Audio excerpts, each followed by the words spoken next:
मुख्तार अंसारी सुपुर्द खाक हो चुका है। हम इस वक्त मौजूद हैं गाजीपुर के महुआ बाग में, और महुआ बाग उस जगह पे मैं मौजूद हूँ जहाँ पे उत्तर प्रदेश सरकार के द्वारा मुख्तार अंसारी, अफजाल अंसारी और उनके परिवार पे तमाम तरीके की कार्रवाइयाँ की गई। और जिस जगह पे मैं मौजूद हूँ वो मुख्तार अंसारी का गजल होटल है। हम चाहेंगे कैमरा पर्सन से एक बार उधर दिखाएं। ये वही मुख्तार अंसारी का गजल होटल है जिसे गैंगस्टर के तहत इसको ध्वस्तीकरण किया गया, कुर्क किया गया। इस वक्त हम मौजूद हैं यहाँ पे, हमारे साथ लोग मौजूद हैं। और जैसे कि मुख्तार अंसारी के जिस दिन जनाजा हुआ उस दिन एक जन सैलाब उमड़ा था। किसी ने माफिया बताया तो किसी ने मसीहा बताया। इसी पे बातचीत करने के लिए हमारे साथ गाजीपुर के तमाम लोग मौजूद हैं। और मैं बात करता हूं कि मुख्तार अंसारी के सुपुर्दे खाक होने के बाद गाजीपुर के लोग क्या सोचते हैं और क्या बताते हैं। क्या नाम हुआ आपका? सुल्तान नाहिद खां हमारा नाम है। मैं समाज सेवी हूँ और शहर से खान कोठी का एक मेंबर हूँ।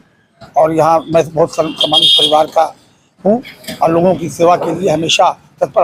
हम हिंदू और मुस्लिम समाज में हमेशा अपने को एकदम बांधे हुए रहता हूँ और कोई हमारी इस बात के लिए शिकायत नहीं कर सकता। उस दिन आप शामिल हुए थे जिस दिन मुख्तार अंसारी को ये समाज में रहना है, सभी समाज को लेकर चलना है, जमाना है और सबके उसमें यहाँ तो जिनसे कट्टर दुश्मनी होती है, दुश्मन भी खड़े रहते हैं।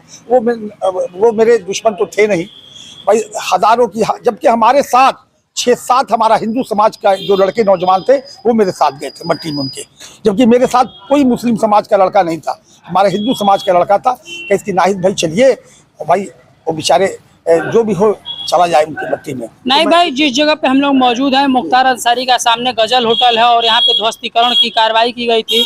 आज मुख्तार अंसारी सुपुर्दे खाक हो चुके हैं।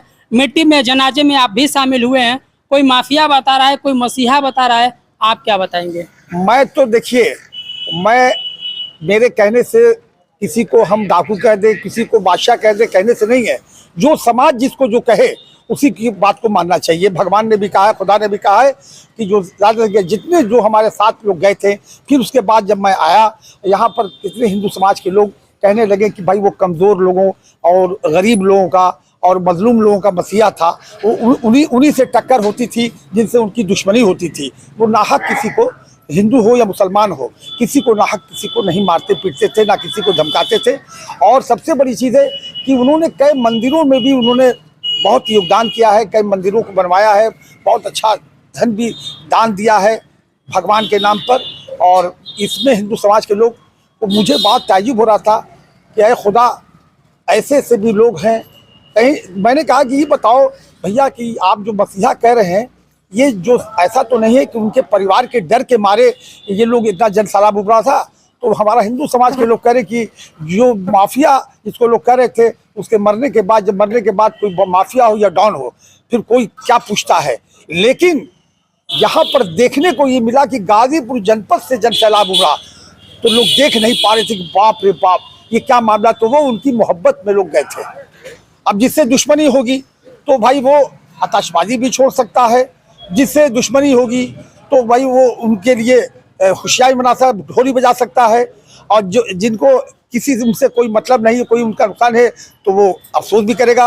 ये समाज में नहीं है, हिंदू समाज हो मुस्लिम समाज हो, ये तो कोई, हम तो हिंदू समाज में ज़्यादा रहते हैं और हमारी एक पहचान है कि मैं किसी का भी, मैं मंदिर की भी उतनी इज्जत करता हूँ, क्योंकि हमारे कुरान में लिखा हुआ है कि हिंदुस्तान में अगर आप हैं, जिस देश में हैं, उस देश के संविधान को मानो, कानून को मानो, अपने और किसी धर्म के को बुरा मत कहो। ये असली मुसलमान की पहचान है। जब कुरान की बात हम मुसलमान नहीं मानेंगे तो हम समझते कि असली मुसलमान नहीं।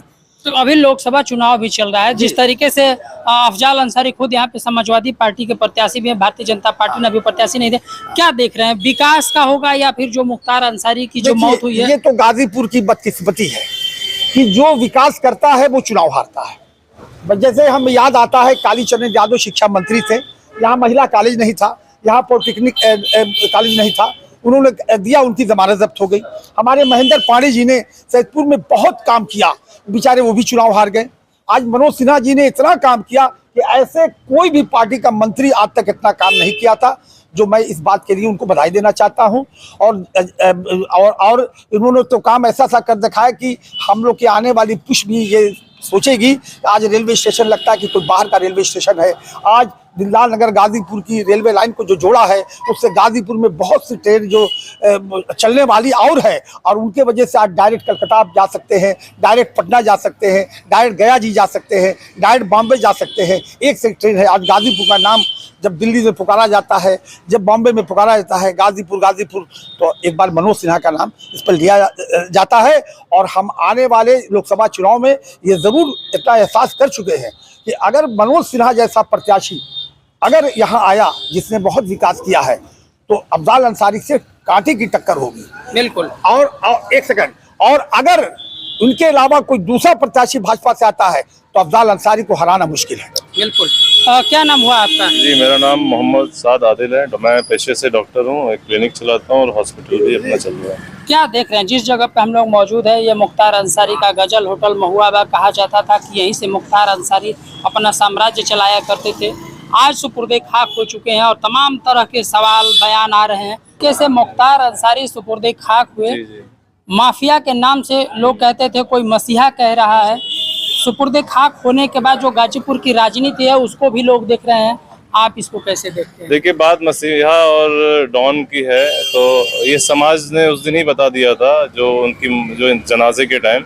और जहाँ तक मुझे लगता है कि जो तबका समाज का उन्हें डॉन कह रहा है या माफिया कह रहा है, तो कहीं ना कहीं उनसे पस्तन, उनसे अदावत रही है और वो अपनी जगह जायज़ है। क्योंकि एक तो जुल्म जालिम होता है और मजलूम होता है। तो जो मजलूम है गाजीपुर के, जो भी आसपास के ज़िलों के हैं, वो तो उन्हें मसीहा कह रहे हैं, और डॉन या माफिया वही लोग कह रहे हैं जिनसे उन्हें ज़ाती परेशानी रही है। और जाहिर बात है, सत्ता हमेशा सत्ता मजबूत रही है, सत्ता जैसा कहलवाना चाहती है मीडिया के माध्यम से ज़्यादा चलता है, लेकिन आवाम ने अपना फैसला सुना दिया था। क्या देखें, अभी कुछ दिन पहले ओवैसी साहब भी आए थे मिलने के लिए, परिवार से मुलाकात किया, अपना संवेदना व्यक्त किया। लेकिन जो मुख्तार अंसारी के दोनों बड़े भाई हैं, अफजाल अंसारी, सबगतुल्लाह अंसारी, दोनों ने मुलाकात नहीं किया। हालांकि उनके भतीजे जो हैं समाजवादी पार्टी से विधायक शोएब अंसारी, उन्होंने लाल टोपी लगाकर स्वागत किया। देखिए, नैतिकता तो यही थी कि मिलना चाहिए था। बड़े भाई हैं, गार्जियन है, आपका भतीजा मिल रहा है, काफ़ी मोहब्बत से मिला। ओवैसी साहब गए काफ़ी दूर से। अगर ओवैसी साहब ना जाते तो ओवैसी साहब के ही समर्थक ही सवाल करते।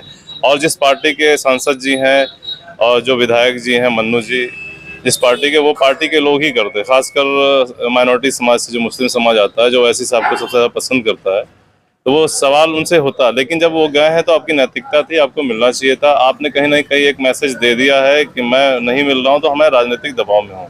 किस तरह का दबाव उनको महसूस हुआ होगा? दबाव ये, हालांकि दबाव अब वो उनसे सवाल करने पे आप एक बार सवाल जरूर करिएगा कि वजह, क्योंकि सवाल तो उठ गया है कि रात के 1 बजे 2 बजे मेरे घर पे ही कोई मरीज आएगा तो मैं अब टाई बेल्ट लगा के तो नहीं बैठूंगा, मैं जाऊंगा मरीज देखूंगा। तो जाहिर सी बात है, आपका घर है, आपको टोपी लगा के दिखाने की कोई जरूरत नहीं थी, अगर राजनीतिक एतबार से सोचा जाए। ये सवाल तो हो रहा है और सांसद जी को मिलना चाहिए था, बड़े भाई थे। तो दबाव अगर अखिलेश जी का है, पार्टी का दबाव है, अगर उनके दिमाग में ये सवाल उठ गया है तो ये कहीं ना कहीं कमजोरी दिखती है। यानी कि उनको मन में, जैसा आप कह रहे हैं कि अफजाल अंसारी को ये डर था कि ओवैसी के साथ में रहेंगे तो नुकसान हो जाए। हाँ, कहीं ना कहीं सवाल तो जहन में रहा ही होगा। अगर वाकई उनके बारे में जानना दिल में क्या था तो एक बार आप उनसे सवाल जरूर करिएगा। अखिलेश जी को ये बुरा नहीं लगना चाहिए, या समाजवादी पार्टी किसी कार्यकर्ता हो, क्योंकि सब लोग ही जा रहे हैं मिल रहे। शिष्टाचार होती है, भारत में एक मोहब्बत भी तो है। अगर हम राजनीतिक दुश्मन है तो एक राजनीति के अलावा एक दोस्ती और एक मोहब्बत, भाईचारा भी हो सकता है कि हमारे 5 बार के विधायक रहे हैं तो एक सम्मान भी मिलेगा विधानसभा में, 2 मिनट का मौन भी, क्योंकि अतीक साहब का जो साथ जो हुआ था तो उसके लिए संसद में मौन रखा गया था। लेकिन अब उस पर राजनीति करना और अपने को ये बताना कि मैं समाजवादी पार्टी का हूँ, तो ये कहीं ना कहीं ठीक नहीं है। क्या लगा जिस तरीके से मुख्तार अंसारी की मौत हुई, परिवार आरोप लगाया जहर देकर मारा गया है, परिवार ये भी आरोप लगा रहा है कि उनके जेल में रहते हुए 50 से अधिक मुकदमे दर्ज किए गए। जिस तरीके से भीड़ और जनसैलाब की चर्चा हो रही है, इस चुनाव में क्या फायदा और क्या नुकसान होने वाला है? बात देखिए, जैसा कि आया है, घर के ही लोगों ने, जो विधायक सांसद के घर के परिवार लोगों ने कहा कि जहर दिया था। कि देखिए चीजें होती क्या है कि एक वीडियो वायरल हुआ था, तो वीडियो जो वायरल, उनका हाथ जब गिर रहा तो ये हुआ कि हॉस्पिटल में इलाज के दौरान मौत। तो ये तो वहीं से इस बात का खंडन हो जाता है कि उनकी मौत जेल में हुई थी। और जब वो वीडियो वायरल हुआ तो ये सवाल खड़ा हुआ। और जाहिर सी बात है 2-3 दिन पहले जहाँ तक मुझे पता है अगर इन्हें आईसीयू में भर्ती कराया गया था तो आईसीयू के बाद सीधे आप जेल में क्यों ले गए? आपको वार्ड में रखना चाहिए था। अगर कंडीशन क्रिटिकल थी, अगर उनका उम्र से उनकी बात भी वायरल हुई है, वो कह भी रहे हैं पिछले 18 तारीख से तबीयत खराब है, जाहिर सी बात है मानवता के आधार पर इन्हें तो हॉस्पिटल में ही रखना चाहिए था और उनके परिवार वालों को मिलने देना चाहिए था। मामला कोर्ट में है, मुकदमा है तो कोर्ट का फैसला, उसमें हमारी कोई टिप्पणी नहीं है। समाज के किसी भी बंदे को टिप्पणी नहीं करना चाहिए, लेकिन ये कहीं ना कहीं एक मैसेज तो आ गया है। मुख्तार साहब, मरहूम मुख्तार साहब का भी बयान उनके बेटे के साथ जो बात हुई तो आई थी। डॉक्टर साहब, एक चीज मैं जानना चाहूंगा, आखिरी वक्त पे मुख्तार अंसारी का बॉडी रखा हुआ था और उनके छोटे बेटे उमर अंसारी ने मूंछों पर एक ताव देते हुए फोटो वायरल हुआ, इसको कैसे देखते हैं? देखिए, मूंछों पे ताव बेटे ने दिया तो बेटे की एक बाप के प्रति मोहब्बत भी है और एक उनके वालिद साहब समाज में एक अच्छी छवि थी और हमेशा मजबूती से वो लड़ते रहे जालिमों के खिलाफ और वो मूंछ भी हमेशा उनको फख्र दिलाती रही। तो बेटे ने जो किया है, एक मैसेज दिया है कि आप जो समाज में उनके चाहने वाले, आप घबराइए नहीं। वालिद साहब जाने के बाद भी उसी हौसले के साथ जा रहे हैं, उसी हौसले के साथ मैं भी आपके सामने खड़ा रहूंगा। एक अच्छा मैसेज किया। बिल्कुल। क्या नाम हुआ आपका? मोहम्मद इस्माइल। इस्माइल, जिस तरीके से ये घटनाक्रम हुआ, जिस तरीके से मुख्तार अंसारी का मौत हुआ, सुपुर्दे खाक हुए, जन सैलाब उमड़ा, तमाम तरह की राजनीतिक चर्चाएं भी हो रही हैं, आप इसको कैसे देखते हैं और क्या कहेंगे? देखिए, 3 अदालतें हैं, एक ऊपर की अदालत, एक सरकारी अदालत जो हिंदुस्तान की अदालत है और एक जनता की अदालत। जनता की अदालत ने उस दिन फैसला कर दिया जाकर उस भीड़ का हुजूम कि वो माफिया थे कि मसीहा थे। और जो लोग ये कह रहे हैं कि माफिया हैं तो ज़रूर जो गरीब, मजलूम, बेकस, बेसहारा पे जुल्म जो लोग करते थे उनका पंजा मरोड़ कर तोड़ने का काम करते थे, इसलिए वो लोग माफिया कर रहे हैं। जी, क्या लग रहा है, जिस तरीके से परिवार सवाल उठा रहा है और कह रहा है कि उनको जहर देकर मारा गया, फिर उसके बाद ये कि जेल में रहते हुए 50 से अधिक मुकदमे दर्ज किए गए, तो क्या लग रहा है? क्योंकि जो अभी मुख्तार अंसारी पे जो मामले चल रहे थे वो कहीं ना कहीं समाजवादी पार्टी के सरकार में, बहुजन समाज पार्टी की सरकार रहते हुए मुकदमा दर्ज हुए थे। देखिए, इन 7 सालों में अगर रेशियो देखिएगा तो इस 7 सालों में लगभग 30 से 40 मुकदमे लिख दिए गए हैं और जेल में रहते हुए लगभग 80-90% उनके ऊपर मुकदमा लिखा गया है। क्या जेल से कोई बंदी बाहर अपराध कर सकता है? नहीं कर सकता, तो फिर मुकदमा किस बात का? लेकिन जो मुकदमे हुए हैं वो उस दौर के हुए हैं जो लोग बताते हैं कि भय के मारे हमने मुकदमा नहीं दर्ज कराया, उनकी सरकार थी इसलिए हम लोग भय के मारे कोर्ट नहीं गए, अदालत नहीं गए। अब सरकार बदली है तो हम लोग खिलाफ जा रहे हैं। देखिए, कहीं ना कहीं उन लोगों को पीछे सत्ता का दबाव है और पैसे का दिया हुआ लुभावन है, जिस वजह से वो लोग मुकदमा लिखवा रहे हैं। अच्छा, एक अभी आए थे ओवैसी साहब, गए थे, उसमें देखा गया कि उनके मुख्तार अंसारी के छोटे बेटे जो हैं उमर अंसारी ओवैसी साहब के साथ बैठे हैं, भोजन कर रहे हैं, मुलाकातें हो रही हैं। उनके भतीजे भी दिखाई दिए, वो भी लाल टोपी में दिखाई दिए। अफजाल अंसारी और खुद उनके भाई सिफकतुल्लाह अंसारी दोनों लोग उनसे मिले नहीं। देखिए, सिफकतुल्लाह अंसारी साहब की बात है तो एतिकाफ हम लोगों का होता है, वो चले गए थे एतिकाफ में।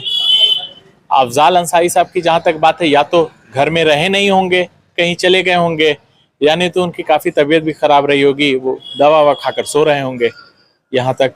और हमारे घर अगर कोई भी आता है तो हम ये हैट लगा लें, चश्मा लगा लें, टोपी लगा लें, शर्ट कौन कलर पहने है, तो इस पे जनता को या कोई भी मीडिया वालों को इसको तर्क नहीं करना चाहिए। लेकिन तर्क इसलिए उठ रहा है कि अफजाल अंसारी जिस फाटक आवास में निवास करते हैं, ओवैसी साहब को उस फाटक आवास में भी नहीं ले जाया गया, दूसरे मकान में उनसे मिला गया। देखिए, खाने का इंतज़ाम जहाँ फाटक, जहाँ हम लोग गए थे, बैठे थे, अंदर गए थे, काफ़ी ज़्यादा भीड़ भी थी, तो जो कि सामने बड़ा फाटक, वहाँ पे ले जाकर वहाँ पे डाइनिंग टेबल, चेयर देखे होंगे, वहाँ खाना खिलाने का इंतजाम था, तो वहीं खाना बैठ के खिलाएं, वही बात भी हो गई।